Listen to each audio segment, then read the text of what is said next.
And if they are working together with Vojislav Raonic, and I hope I've pronounced your name correctly, he is the team leader of the EU Regional Program of Assistance to the Public Service Media in the Western Balkans, a program that has been running a number of years. You can already talk about successes. You're almost, well, a couple of successes. Let's stay positive. Okay, small successes. I can't go smaller than small successes, okay? Of course, Vojislav is deeply steeped in the region, knows a lot about it, having been an editor, having been executive director of some media institutes in the past, and now, as a team leader, you're going to talk about the little successes and the next steps ahead. Could you please, with the applause of the audience, go to the lectern. Thank you, Connie. Thank you for the invitation and offer the opportunity to present the EU-funded regional program of assistance to public service media in the Western Balkans. I am going to use this opportunity also to advocate for long-term sustainable support in this field from the European Commission. I have started my journalist career in the second half of a previous century. So I started it in public service media. I remain somehow attached to public service media, and in the last 20 years I have attended as a media developer, activist, as a media consultant, plenty of events of this nature. And too often on these events of this kind, we used to hear mostly lamenting story about the importance of public service media and how difficult position they are in.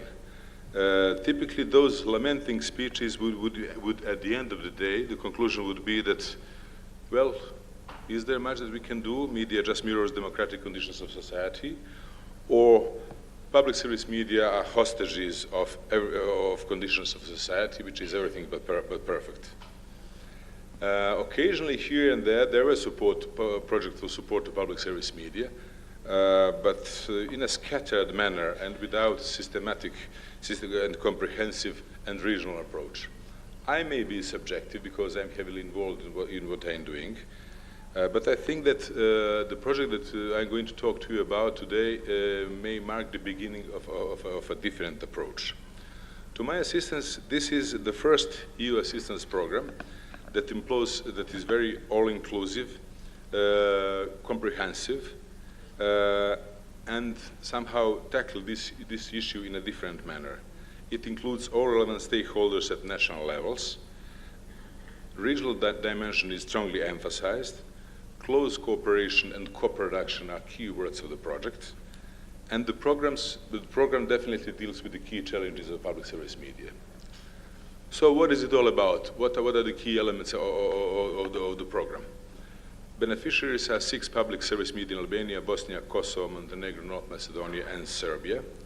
Stakeholders that are fully active within this project are parliamentary committees responsible for media, national broadcast regulators, broadcaster governing bodies, and NGOs that are active and relevant for public service broadcasting. The period of implementation is 2.5 years, starting from February 2018. The value of the project is 1.5 million euros, and we have pretty reputable consortium of implementing partners. Consortium is led by International Federation of Journalists, together with European Broadcasting Union, European Federation of Journalists, Austrian Public Broadcaster, ORF, and Eurovision News Exchange for Southeast Europe, called ERNO. So here is brief what are our priorities and what our program has been doing for the initial year of implementation. There are several components, several baskets, several areas of intervention. The first one is political. It has to do with the independence of public broadcasters. And that independence, as we know, has to do with funding and governance. When it comes to funding, we all know that most of public service media in the region, they are badly funded. They are at the edge of existence, nowhere a chance to invest in any kind of more serious production or modernization. Even that money that is being received by public service media is being heavily politically conditioned. through various mechanisms, and governments throughout the region are quite innovative how to make sure that they get what they pay for. On the other side, the governing mechanisms of public service media also doesn't serve the concept, the concept of our independence of public service media. Political elites in the country usually find a way how to nominate, how to elect, how to influence members of the governing bodies. All of that together creates an atmosphere where institutional and editorial independence is being often badly hurt, and those media perceived as dependent. What we've done in order to cure this disease, EBU consultants created 2 baseline studies and reports conducted on funding and governance models in the region. We have organized 5 national roundtable debates in 5 countries, in the case of Kosovo and Montenegro, that coincide with the new drafting of new legislation. So we hope that we have contributed as a platform for social dialogue on this issue. We have organized study visits to Slovenia, public broadcasters, and to Austria, ORF, in order to make sure that our stakeholders, including politicians and regulators, see how decent, independent regulatory framework and funding framework works. And as a result of that, we have achieved first success, real success of the project. In May this year in Sarajevo, all stakeholders have agreed on common principles for public service media funding in Western Balkans. That's been perceived as a breakthrough. That was a clear message that the consensus among all is possible in the region. What we are going to do in this field in the next stage, we will try to repeat this success by having agreed code of conduct for election of members of governing bodies of public broadcasters. That's hopefully going to happen in Belgrade in January 2020. And by the end of the project implementation period, we are going to establish an assessment group in each country with the final goal to induce change of legislation which will be fully in line with European best practice on public service media funding and governance. The second basket, the second area of intervention of our project has to do with internal capacity of public broadcasters. We all know that public broadcasters are overpopulated, poorly managed, outdated, technologically institutions, and managing those institutions is quite a task. So we are to introduce management reforms, and those management reforms are based on needs analysis. So we produced 6 management reform needs assessment studies for 6 broadcasters based on meetings and interviews with all management layers. Then after that, our consultant Ratka Beča and Boris Bergant visited all those six broadcasters and presented that to them the roadmap for changes in the management. Most of them applied for assistance to develop strategy, improvement of HR rules and procedures, and better practice in production planning. The second activity within this basket is action plans for integrated newsrooms. As you know, it's imperative for public broadcasters to regain young audience and to start producing news and current affairs program in the integrated newsroom for all platforms, for all screens. So far, 3 out of 6 broadcasters have already developed action plans for introduction of newsrooms. Follow-up coaching in developing a workflow for content production will come in the second part of the project period. Editorial guidelines and complaint mechanism is another area of our intervention. After a series of workshops, broadcasters signed a code of conduct on key principles, including instructions on drafting and updating code of conduct. At the second stage, we are going to facilitate introduction of complaints mechanisms, whether it being through institution of ombudsman or through the governing bodies. And finally, the third component has to do with the program content. The project opted to support program content area in three phases. Phase number 1 is support investigative reporting. We are privileged to work together with BIRN. BIRN has organized as an implementing partner, he organized training. 10 minutes. 10 minutes gone. Give me another 2 minutes. And journalists and editors trained, dozens of stories produced, and this is going to be obviously a success story because co-production has already started. The second is the production of youth program and children program. Radio Television Bosnia has already started producing it, and online sustainable platform for regional exchange of digitized material is on its way. I intended to talk more about need, why we have to have a different approach. This project was very intensive, was very ambitious, lots of activity, dozens of consultants were engaged, many study visits, workshops, roundtable debates. But we do see the potential of this project just as a starting point of something that has to come. We think that however serious and significant this project is, it marks only the beginning of a process of a serious dealing with the public service media in the region. So I would strongly advocate for European Commission to consider the possibility to open up a new chapter and create a kind of long-term sustainable strategy for serious support of public service for public service media in the region. Otherwise, not only that this project will be forgotten as another attempt. Otherwise, I think chances are going to be lost for many reasons. There are many reasons, and I could more elaborate about a need to create a long-term sustainable strategy on how to support public service media, especially in the time when we are having the session process on hold mode. But I would be glad to respond to your questions if there are any, and now I have to quit because time limit. Thank you for your attention. Lovely, thank you very much. And so thank you for giving him a thank you. We wanted to do a quick Q&A straight away, so if you have one or two questions, please fire away. The young ladies are still equipped with microphones. They will come to you if you raise your hand. If not, then I would give you the chance to actually expand on the reason where you wanted to go. Like, why do we have, there are three microphones here, why do we actually need this long-term strategy? Well, given that public service media in the area are somehow enslaved by politics, most of the arguments that I'm going to give, why do we need a long-term strategy of a political nature? First things comes first. Security. We are all seeing that we live in the time of serious reshuffling of global power relations.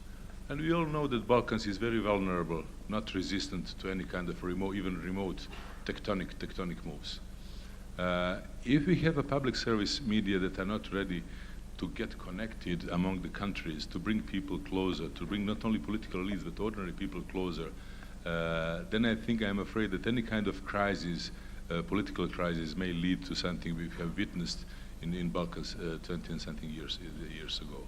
So well-developed, well-connected network of public broadcasting in the region is a guarantee for, is a contribution to the safety and security of the region.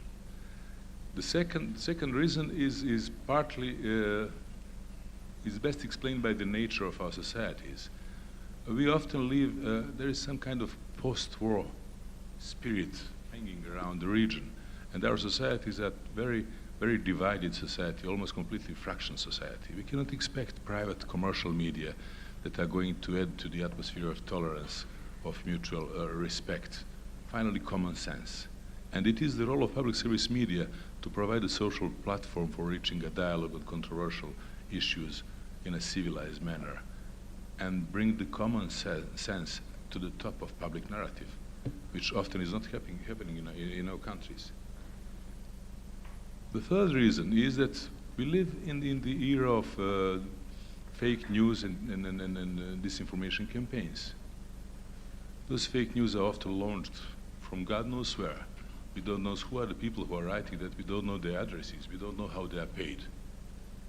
Here we're having a concrete buildings with real people that are funded by public money and whose leadership and editorial are being elected, being appointed through certain procedures.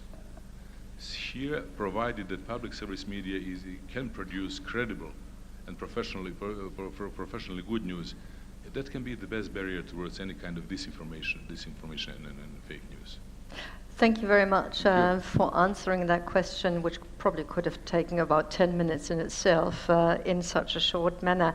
Time is of the essence. Oh, sir, you should have raised your arm earlier, but that one question can be admitted. After that, I need to defer it simply because otherwise we're going to have a struggle. Sir, please. Sorry for raising the hand later. Bojo, public service across the region does not have many friends. But my question to you is, can you list the enemies of public service, internal and external one? Thank you.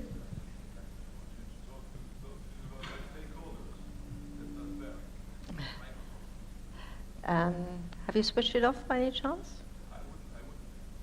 It's microphone number 3, now it's but okay. now we're talking. It should be okay now. I wouldn't talk about enemies, otherwise you are going to push me to gossip about my stakeholders. But in reality, public service media does not have many allies. The only natural allies of public service media is the audience. Unfortunately, in many cases in our countries of the region, due to various events and misfortuned political developments, many of public broadcasters have lost trust. Some of them even completely lost relevance. Now it's a vicious circle.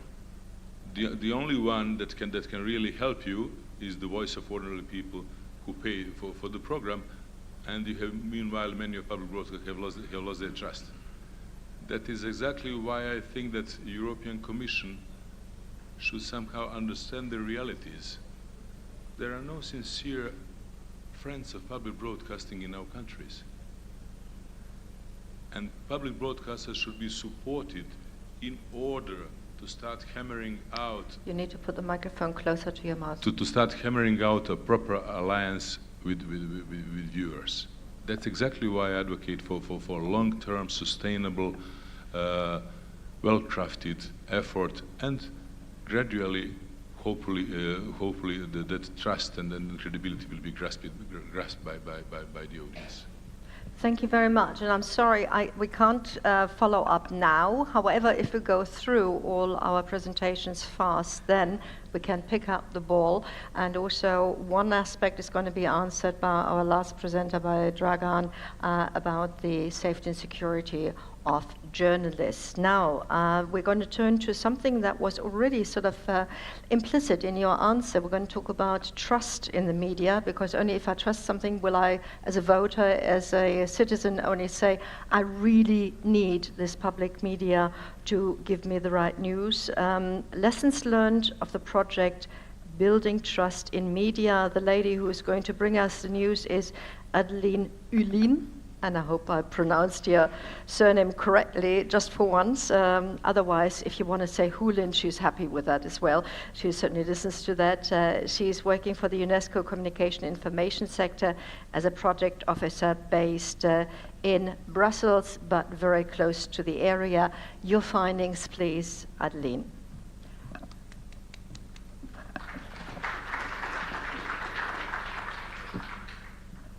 Thank you. Good afternoon. Well, first of all, thanks a lot for the opportunity that has been given to me to present today some of the results of that project, Building Trust in Media in Southeast Europe and Turkey. It's a project that was generously funded by the European Commission, implemented by UNESCO, but also together with many partners, and I see many of them in the room, and I wish also to thank them all for the really fruitful partnership that we've had along those years of cooperation, and which will continue, hopefully.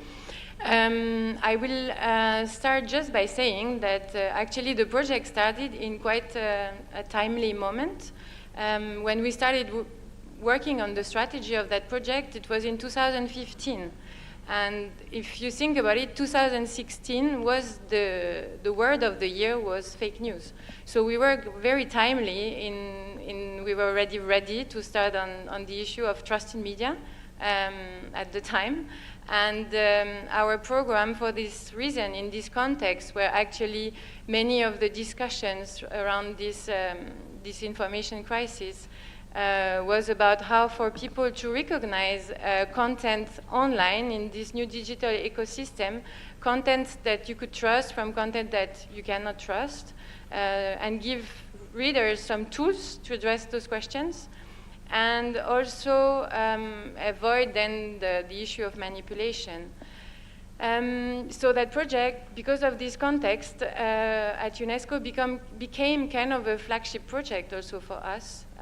And even the hashtag Trust in Media Southeast Europe had around 500,000 impressions in the last years of implementation.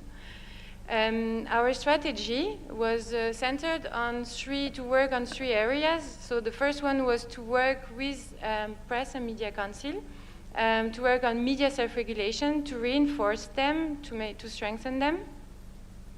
The other pillar of the project was to work directly with media outlets and introduce the idea of internal good governance, working on labor rights and working also on the idea of media ethical audits. I'll come back to that after. And finally, we wanted to work on within the civil society to cultivate the critical thinking of people through media and information literacy. This is like something UNESCO has been doing already since the 80s, and we really wanted to see how this could be done more in the region, giving tools to people to distinguish, but also to encourage people to make use of existing self-regulation mechanisms to report about disinformation, and also demand that the media commit to ethical standards. So what we have learned during this implementation of the project, I would summarize it around 3 lessons.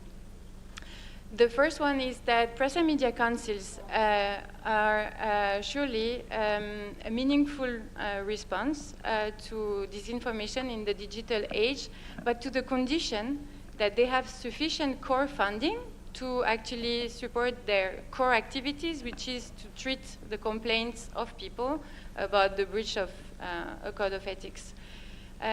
We have some solid figures about the progress that has been achieved during the last years. The press councils, first of all, many of them have started to make more use about new technologies to reach out to people.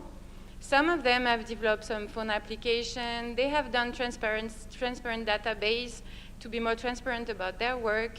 And as a consequence, we could see as well that there has been an increase in the number of complaints they have received globally, and also an increase in the number of outlets that joined the system, especially digital media. They have also been doing quite some work on adapting their standards to the digital age, because, of course, this is not new. The work of journalists in the digital age has also been transformed, and they show that they can be a pole of expertise to reflect on some of the questions, such as how to deal with copyright issues and how to deal with hyperlinks when you write an article and protect copyrights, how to deal with social media when you're a journalist and you still need to protect the privacy of people, how to deal with the correction online when a web page is constantly refreshed, these type of questions. This is something that most media councils in the region have been working on in the last years. And finally, I would also mention the fact that many of them have started to be more involved in kind of campaigns to reach out to people so that they could make use of the Press Council, especially in relation to disinformation and hate speech. Of course, this is not sufficient, and we know that much more needs to be done. Like, there is the issue of funding, but then there is also the issue that still many media are not abiding to the decisions of press and media councils. And in the future, for us, it's really important to work more on incentives so that actually the media feel more committed, or feel more committed to the system, to this type of system. And this brings actually me to the second lesson, which is that actually to build trust in media, it's not sufficient, hasn't been sufficient to work actually with the self-regulation mechanism. We also need to work directly with media outlets to increase their commitment to labor rights issues, and the fact that journalists need proper working conditions in order to make sure that they respect professional standards, and also commit them to more transparency. For that part of the project, we've been working on the labor rights with the European Federation of Journalists, which is the renowned institution working on those questions. And they established a working group, the Labor Rights Expert Group, which extended, which is a European working group, and which was extended to the region to provide capacity building and also exchange of good practices on labor rights issues, collective bargaining, trade union issues, etc. They have also done a lot of awareness-raising campaigns and discussions to put those questions in the forefront. And in February, they signed, 14 media organizations signed in Belgrade the first charter about journalist working conditions. So this was the first part. The other part was that we've been working together with the Ethical Journalism Network on advancing the idea of media ethical audits, which is on a voluntary base, discussing with media outlets about the idea of them abiding to some standards, common standards, and to increase their transparency and show how much they are committed to various things, such as the accountability, labor rights, etc. Right now, few months ago, as a result and as an achievement, the Balkan network of trusted media was established. And we hope really to build on that in the future. And one of the ideas that is floating, and we are right now, okay, I will go fast. One of the ideas that is floating is the fact that we could make a bridge with the Journalism Trust Initiative. I spoke about it briefly in another workshop, which is the idea of not necessarily certification, but it's an idea of finding a way to recognize the trusted media at the more international level. Finally, the final lesson is that there is surely an appetite in the region for media and information literacy. This was done, we've done some national consultation with not everywhere, but with some ministries and authorities to assess the status of MIL, of media information literacy, in formal and informal education. And we could document and prove that MIL knowledge in the region is not systematically developed and in school curricula, and also that it's sporadically present in some government policy documents. Now, based on that, we have developed some recommendations, which we hope also, like in the phase 2 of the project, to bring this forward and advance on MIL in the formal and informal education. We've established, together with the partners, a mechanism as well to monitor MIL activities in the region, which is the Coalition for Media Users, Information and Media Users in Southeast Europe, and 50 NGOs have agreed to join. And we did also some awareness-raising campaign. But I'll stop here. But we now, what I would say as a conclusion is that it was quite a promising, and we're quite sure that this has set some solid grounds to continue working on those questions in the future. Thank you. Lovely, thank you very much. I'm quite sure, ladies and gentlemen, seeing that there are probably a couple of cooperation partners in the room, there must be one or two questions, or maybe even questions from the members of the panel. So there is a lady here and a gentleman in the second row. So I see 3 people with a question. If you could stay at the back, there is a lady at the back as well. Okay. Okay, thank you.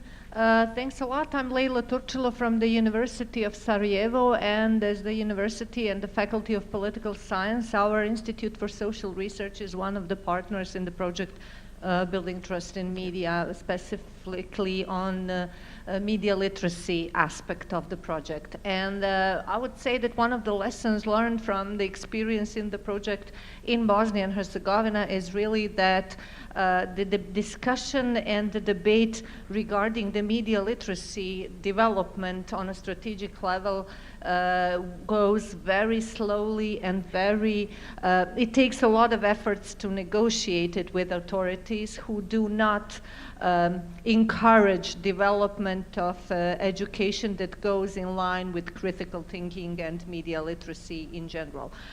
So we have done a lot in that regard in Bosnia and Herzegovina in general. I wish we had an opportunity to see some of the visuals and some of the project results. One of the results we had so far is declaration of the importance of the media literacy, which is available online as well. And I think that's a good starting point and a good first step in, first of all, discussing and debating with the authorities on what the media literacy is and should be in terms of critical thinking.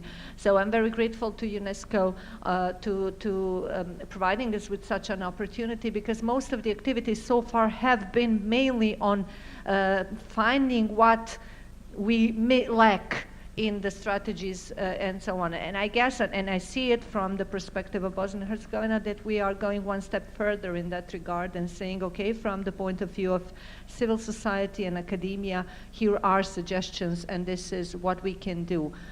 So far, it is complicated with the governments, saying governments in Bosnian context, local and national, but it does work, or it will hopefully in the future. So thank you. I just wanted to share an experience. It's not really a question. Thank you very much for sharing, sir. Thanks very much. My name is Aidan White from the Ethical Journalism Network. I just wanted to reinforce actually what Adeline was talking about, particularly related to the question of the Balkan Network for Trusted Media, which was set up in Belgrade in March. I mean, why it's important is, of course, it's very, very important, and we recognize at this meeting there's a lot of talk about sustainability and about identifying media of quality, and the idea here is extremely important. And in a market which we've heard right across the Balkans is full, that is, there are people jostling for interest, media claiming to represent and to provide journalistic content. The question of reliability is there. What can you rely on? What is trustworthy? And the Balkan Network is an attempt to define the ethics, good governance, and self-regulation principles that basic good journalistic standards represent. And what's important, I think, about it in this context of this meeting is that it allows media that fulfill these standards to stand out from the crowd. That is to say, to distance themselves from government-supporting media or online portals that have no sort of sense of respect for standards and so on. And therefore, I think this initiative has allowed that idea of media to get together in order to promote their standards to get off the ground. And also, it will mean that when we get around finally to having the debate about how you make media sustainable in the future, that is to say, who's going to help pay for the journalism we need in the future, that one of the benchmarks that donors and groups will be looking at will be, well, do these media satisfy some basic standards in order to make them eligible for such support? So in that sense, I think this is a pioneering and groundbreaking initiative, and I hope, and this is my final point is this, well, the one thing that very often we find, I've found throughout journalism, particularly here in the Balkans, sometimes it's very difficult to get journalists to stand together and to work together, even the better journalists to stand together and work together. I think it's a time where we need to build and encourage that solidarity, because the future of journalism in the region depends on it. Thank you very much, Madam. In the sense of urgency of time, could you keep your intervention a little shorter? Okay, quite shortly. So, Ivan Ayala, Media Diversity Institute, Western Balkans. Just a question.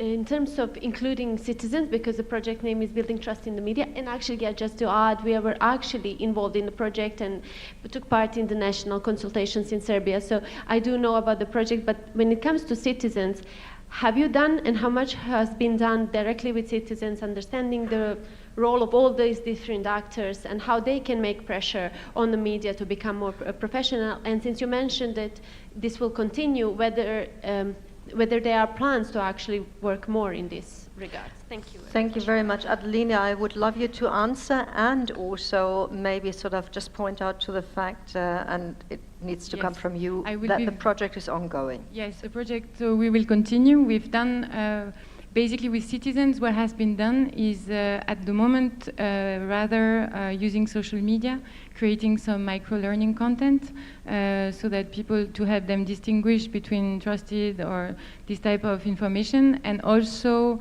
webinars.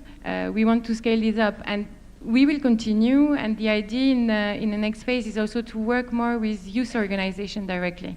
So that's something that has not been done, and which we are much aiming to start right now. Thank you very much for that short answer, and you're going to be there afterwards, so if there are any more questions open, please do not hesitate to come to the front and continue the discussion then. I would like to get on with it, and if you're as old as me, as a journalist, I certainly, when I was a young journalist, always looked at the Watergate papers, you know, what these journalists had done. That shows you how old I am, but recently, of course, we had the Panama Papers, and that was a milestone and you, sir, were talking about journalists working together. That is definitely a sign that internationally journalists can and do work together, and part and parcel of that network was the Balkan Investigative Reporting Network, as we heard last year, in depth. But the good thing is you're also training younger journalists how to do it, because whilst journalism is, as a mainstay, a craft with sort of some inspiration on top, and then of course maybe in a more difficult environment, investigative reporting needs a lot of help and assistance in learning it. The lady who's going to bring about throwing a light on what they're doing in the project is Ivana Jeremic, and she is an editor at the Balkan Insight in charge of coordinating and working on investigative stories herself. And if you want to know what she writes, look at the BIRN website. Otherwise, we're going to listen to her now with a little bit of applause. Thank you, Connie, for such nice introduction, and thank you for staying this late after such an exhausting day of listening to a lot of problems we face as journalists, as media workers. And Mr. Aidan White, who is now leaving, he made a very nice introduction to my presentation, because the solution of our problems is basically sustainability and cooperation between journalists. And we at BIRN Network are not only focused on our journalists, on our network members, but we're also trying to encourage journalists across Europe to come and work with us on making a stronger journalistic community in the Balkans, but also in other parts of Europe. As you know, we're spreading. So, first of all, I want to talk a little bit about BIRN Network for those of you who are not familiar with our work.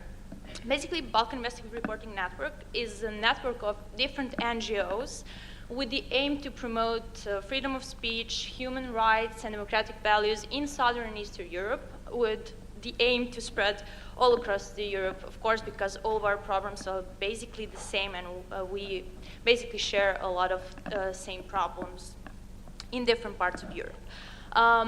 The network consists of more than 200 journalists and other media and different media workers. They're part of our network. They're daily working for BIRN, but also we have a huge network of alumni journalists that have participated in different programs funded and organized by BIRN and its partners.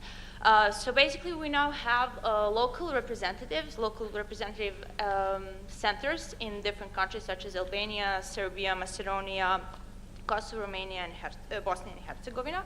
But we also have correspondents in many more countries. And my next slide is important, sorry. So we cover many different topics, such as transitional justice, media freedom, rule of law, organized crime and corruption, ecology, data, and digital issues and stuff like that. And where do we publish all that? Besides having a local website for all of our network members, we also have a Balkan Insight, where I'm actually working as an editor, where we publish all the most important news, in-depth analysis and investigations on key issues in 17 different countries. So it's an English portal where you can go and find all the relevant information about what's going on in the Balkans and many more countries. We have readers from 200 different countries, and we have over 6.5 million page views annually. And why am I talking about this when I'm talking about opportunities that we're offering? Because this is the platform that offers you that you could come work with us, you could work on the stories that matter, which probably are not able to be done in your local organization because of the lack of the capacities or time or whatever is the reason. So you can come to us, we could give you the money to do your job, and then we can use our network to promote it and have much broader public than it would usually be if you would just only publish it in your local media, for example. So working for Beer Network and with Beer Network means that you would work with different editors, with different staff. We have experts in many different areas, and we have amazing editors that are working in English language. So it's basically a lot of people can come and read the story. First of all, because I'm going to move to concrete projects, and I'm going to just briefly present them. And because we have a lot of representatives from Beer at this conference, you can come later and ask us a bit more. You can find the information on our website. And I'm going to start first with Beer Summer School of Investigative Reporting, which is now very famous school for young journalists that can come and learn more about different skills that they can use. And we just finished our 10th school a couple of weeks ago where we had 30 participants who were given funds for the best ideas. Seven participants won the award to beside that they finished training with the best lecturers we had. They also were awarded with the story grants for the best ideas. From years, we had like very important speakers. This year we had speakers such as Frederick Obermeyer and I don't know, Benjamin Strick and some of our own staff. So the next school will be next summer, so the call isn't open yet, but the story ideas are basically open, and it's not only we're not only dedicating school for young journalists, but also some journalists that are more experienced, but they cannot find funds within their own media, or they want to learn new skills.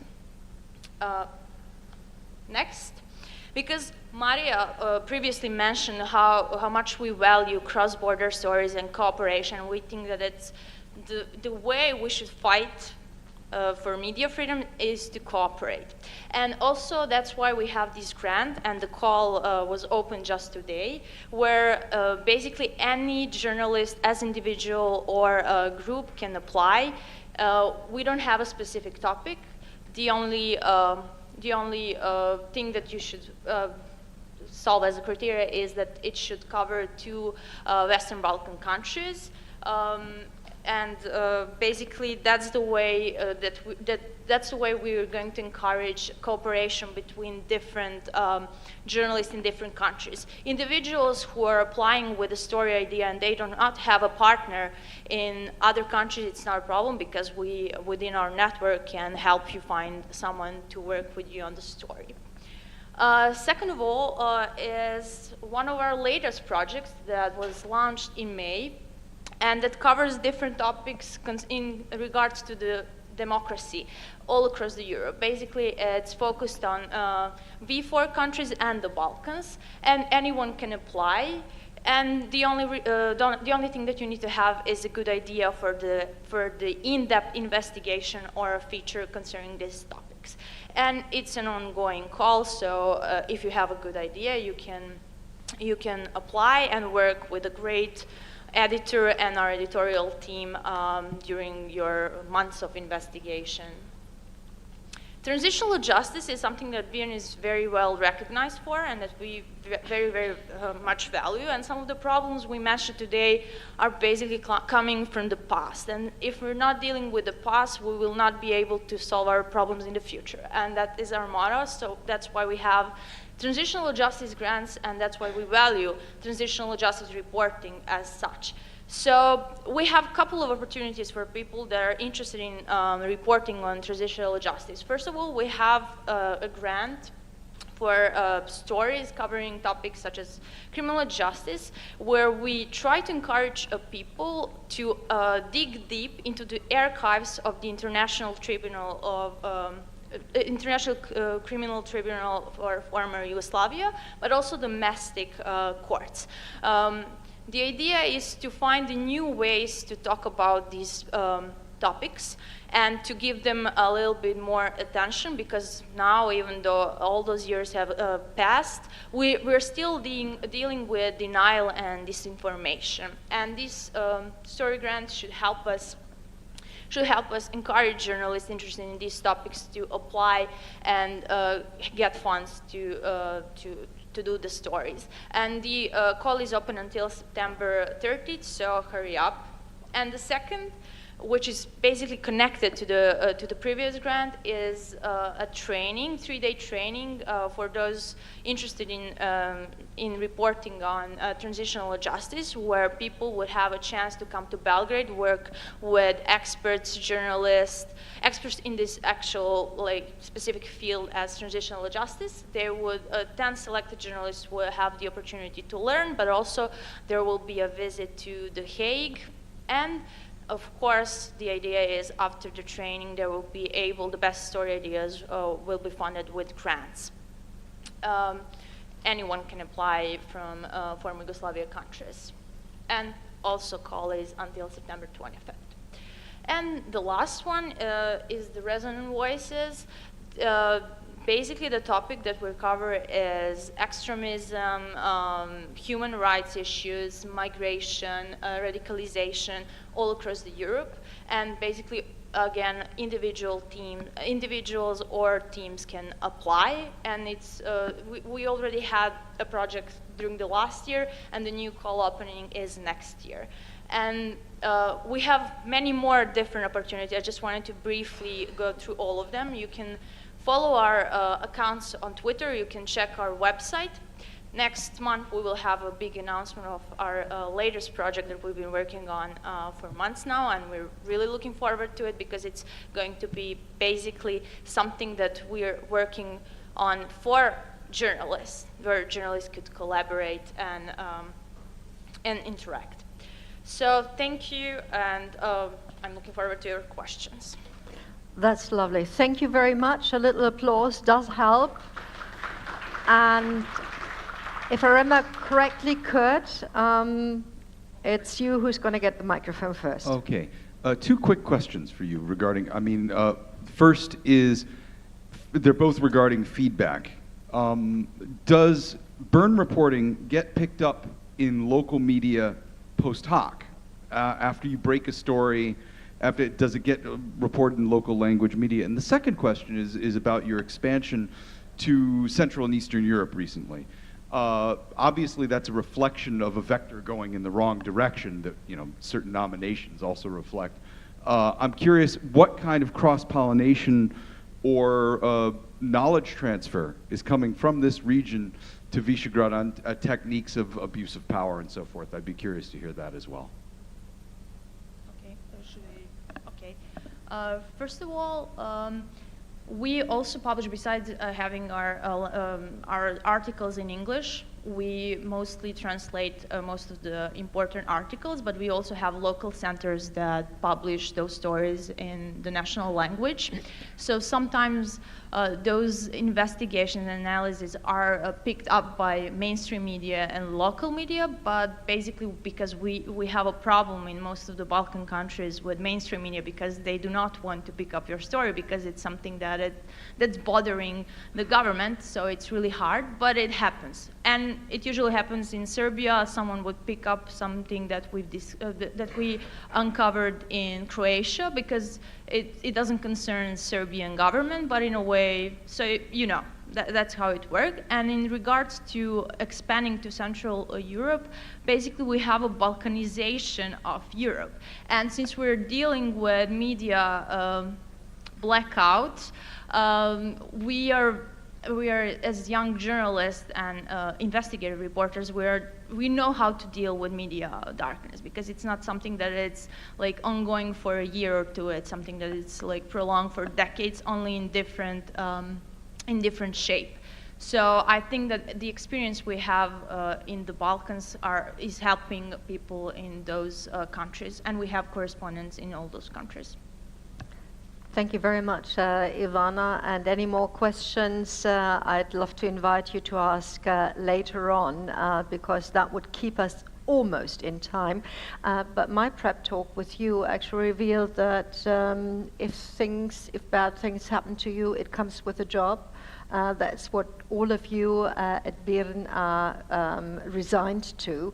And that, of course, is a great lead over to our last lightning talk, ensuring safety for journalists in the Balkans. We've heard several times today, and I think it's an ongoing issue, that journalists who do a good job have a problem. The better they do the job, the greater the problem, sometimes. And Dragan Sekulovsky, if I pronounce it correctly, comes from the Macedonian Association of Journalists. And again here, with the network idea, you hope to come to grips with the issue. Could you please share with us how you do it? Thank you very much.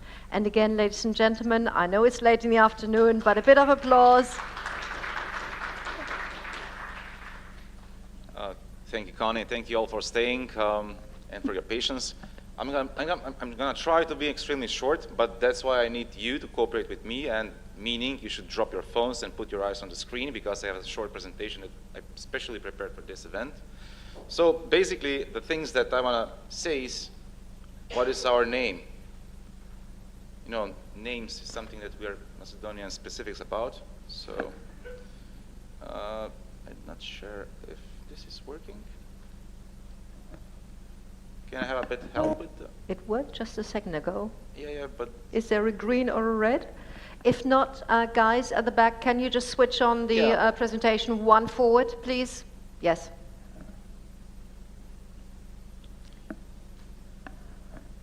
Maybe you keep talking and they'll solve the problem. Sure. So before starting the presentation, I just wanted to share a personal experience with this 3 years project that was supported by the European Commission. The things that we learned is that if an incident happens, let's say in the city of Niš in Serbia, in which a journalist would be attacked, and this attack would be specific, meaning that the attack is being performed by a member of a security guard, private agency, most probably similar incidents already happened in Skopje, in Bitola, maybe in Belgrade, maybe in Sarajevo, and all that. So it's like, we're like having repetitive activities. These attacks are not being something new. They're repeating in the Balkan region all the time. And you know, the methodology is the same, the context is the same.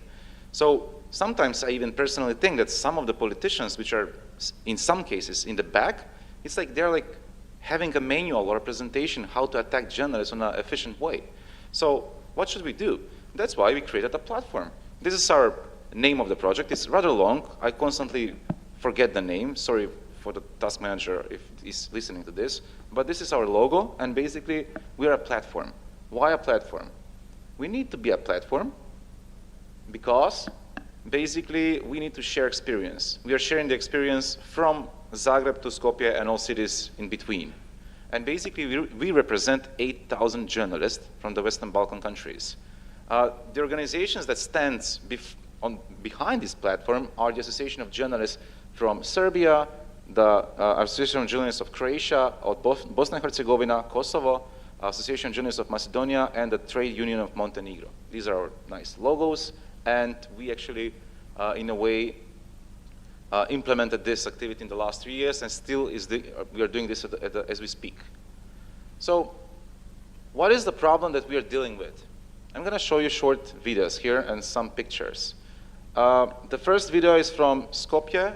It's an incident that happened with TV21, where basically the cameraman and the journalists were detained by force by individuals in one municipality near the capital of North Macedonia, called Aracinovo. This is what happened.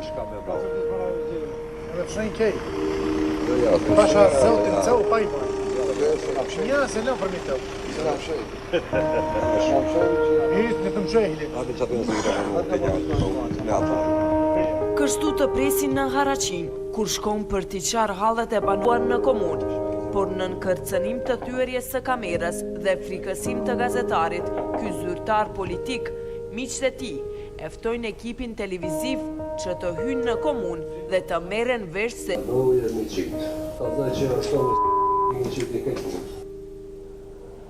por This is what happened, and basically this is a still open case. It's one of the most drastic cases that we noted in North Macedonia in the last 6 months. This is from Bosnia and Herzegovina. Also incidents happening in March and in May 2019.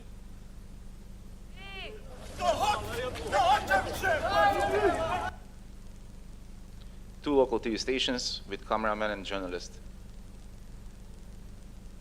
physically attacked and in front of many people and crowd. Koje? Pa na javnom sam prostoru. Halo, bolan. Šta mi napadaš, bolan, kameru? Halo! Snima. Halo. Hoću tu kameru. This is a private member of a security agency. And the next one is a bit older, coming from Croatia. Actually, this is from Serbia. This is a torched house of the journalist Milan Jovanovic, and it's a footage of his home burning. This happened also recently, and this is still an open case. The next one is coming from Croatia. It's a bit older one. I guess you know it. It's from TV Nova.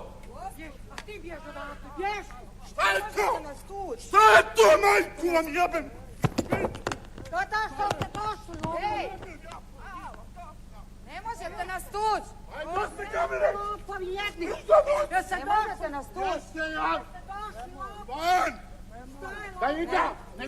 Normal citizens attacking the TV crew.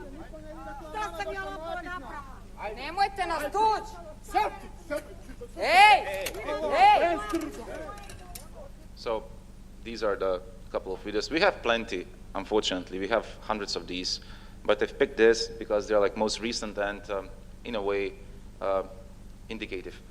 The next thing I want to present, journalists are under pressure, under threats, not only on the streets, not only in the institutions, but also on the internet. And these threats are mostly coming via social media. And I'm just going to demonstrate a couple of slides. And basically, the things that you're reading are threats towards I have few. It's Zana Chimili, reporter from TVN1, and Tatiana Wojciechowska, right? And some of you that knows the Balkan languages can see how ugly and how explicit hate speech is being used. I'm just going to translate one sentence. This here says, so this is Zana Chimili, that she received death threats. The man who made these threats on social networks said if he had a life, he had a life desire to kill an Albanian, even an Albanian child, adding he hoped for a new war in Kosovo during which the Albanians will feel Serbian rage. It's not coming only on internet. My colleagues are also receiving this. It's a written statement coming via post office. You can see the dates. Everything is dating from 2019. So nothing of this is 2001, 2002. This is happening as we speak. One case that I wanted to mention, luckily we don't have a video because it's going to be horrible, but this is the journalist from Olivera Lakic. Last May in 2018, she was shot in her leg in front of her home, and as we speak, the case is still open, and as far as I know, there are no suspects at all. So these are all open cases. So what we do, we have a data. I mean, everything that is happening from attacks, nevertheless, if it's a physical attack, verbal attack, threats for physical security of journalists, even burning their homes and cars and vehicles, we are noting this and we are registering and we are creating a register. The current register is more than 550 cases in the last couple of years in these 6 countries.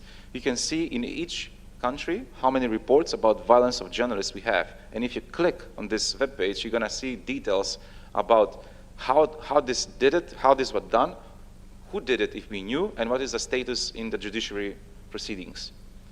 So these data are providing to us to have other data, which is statistics and trends. Because the idea is, if we have data and if we have a register, we can do a statistics and trends, and the trends actually can help us how to prevent in future violence and how to actually discuss an advocacy with the local governments in a way to design a concept, a model that we can avoid physical violence on journalists.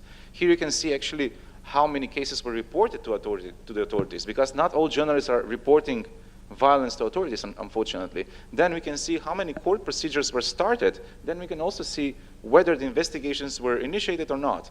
So we're trying to see the systematic problem. Is it the judiciary? Is it the prosecutors? Is it the police? And then we're tackling the problem together. And this is also being done on regional level. You can see in this chart that not all data are being filled in, because unfortunately in some countries it's very difficult to find an information, especially if you need an information from the courts. And this data is brand new. It's from actually this year. Some of the trends, I'm not going to go with details, but I guess it's going to be interesting for you to hear that we have measured few trends. Number one, the physical attacks are being less, so there is a decreasement, which is good. However, we have a significant increase of death threats and other threats via social media and internet. Also, a different specific is that hate speech is being used towards journalists, and here I want to mention that women journalists are being, in a way, they suffer additional gender hate speech and other threats. And here we are making kind of a specific situation. So this is our system, how we work. This is a mechanism. So when we have an attack of journalists, we have a joint public statement which is being disseminated to all media in the Western Balkan countries. We are sending at least 50 formal letters to all national authorities in the country where this happened. We are reporting to the Council of Europe, also a platform for attacks of journalists. We are registering, supporting, and we are offering legal support to the victims. And plus, we are doing other advocacy activities. I'm going to speed up a bit. SafeJournalists.net is the webpage where you can find a lot of resources regarding the safety of journalists. This is just part of our section. And shortly, what we achieved. Well, we achieved many things, I must say, but 2 things are important. As we speak, we have a system that can prevent and then can deal with attacks of journalists in the Western Balkans, which is very important because it's a live system.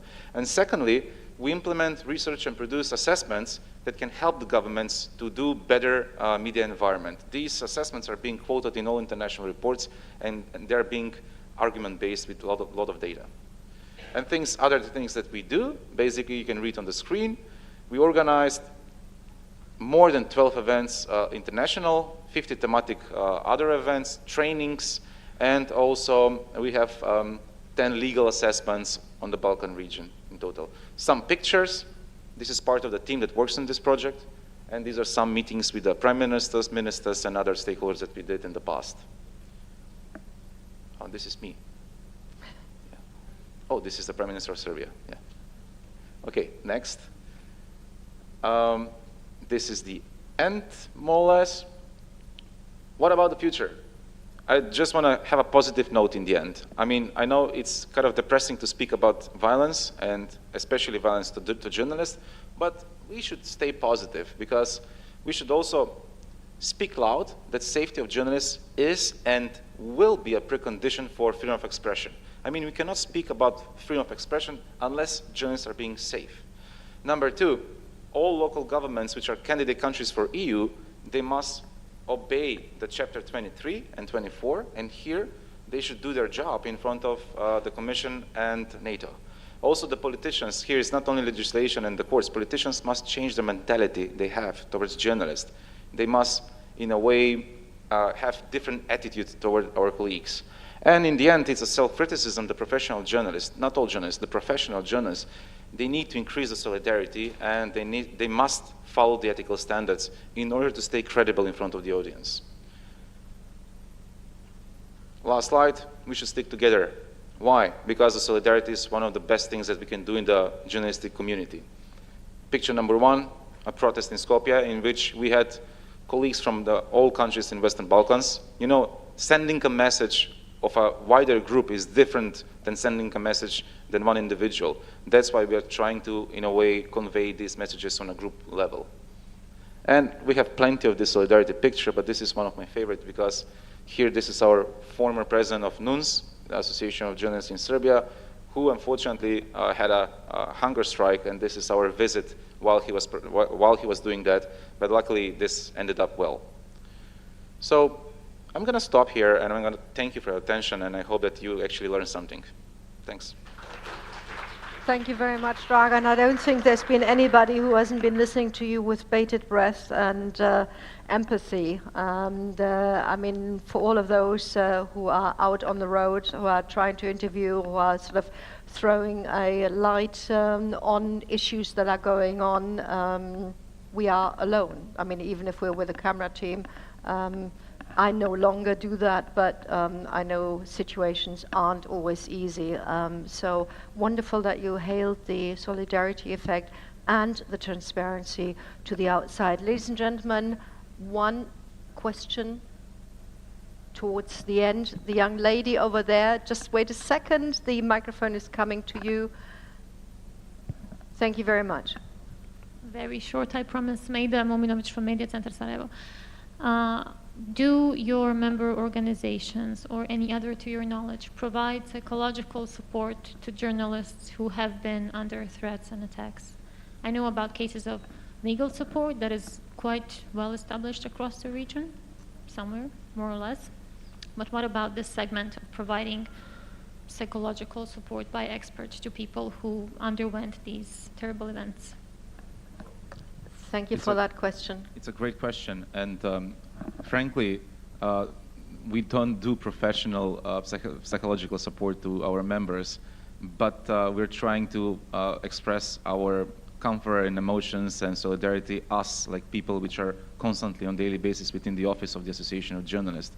However, an interesting model there is in our neighbor in Greece. Basically, I learned recently that they offer such assistance.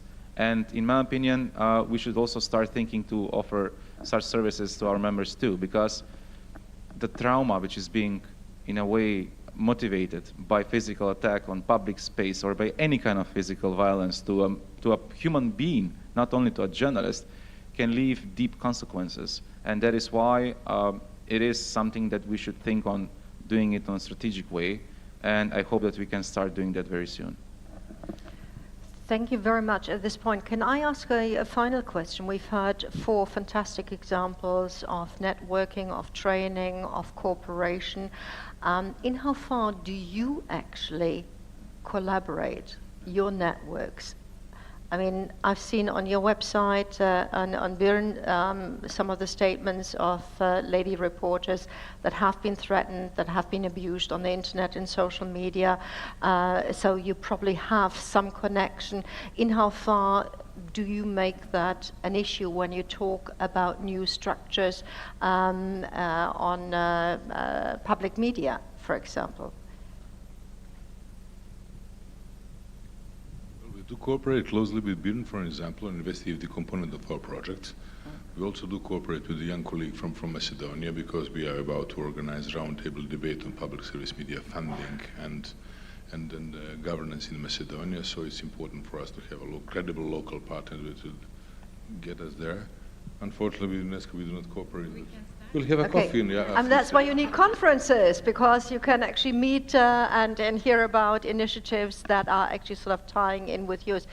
Maybe a last point, in how far do you see also the cooperation amongst the networks as an important factor to support your work?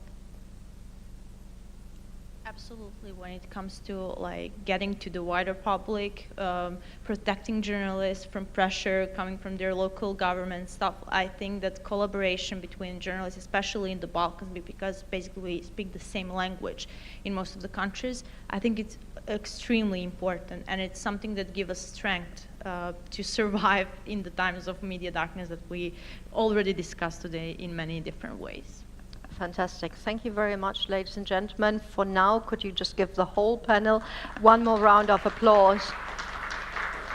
And before you run away, 2 messages. A, if you want to continue the conversation, these guys and girls are still here. Secondly, remember the buses for the evening cultural event are leaving here at the Hilton at 7:30. And for those of you already thinking about tomorrow, like if you check out of your hotel, bring your luggage here. You can leave it in a storage room, and of course that applies to the people that are staying here at the Hilton as well. In that case, all that remains for me is thank you for your patience, and also do enjoy the evening. Thank you very much.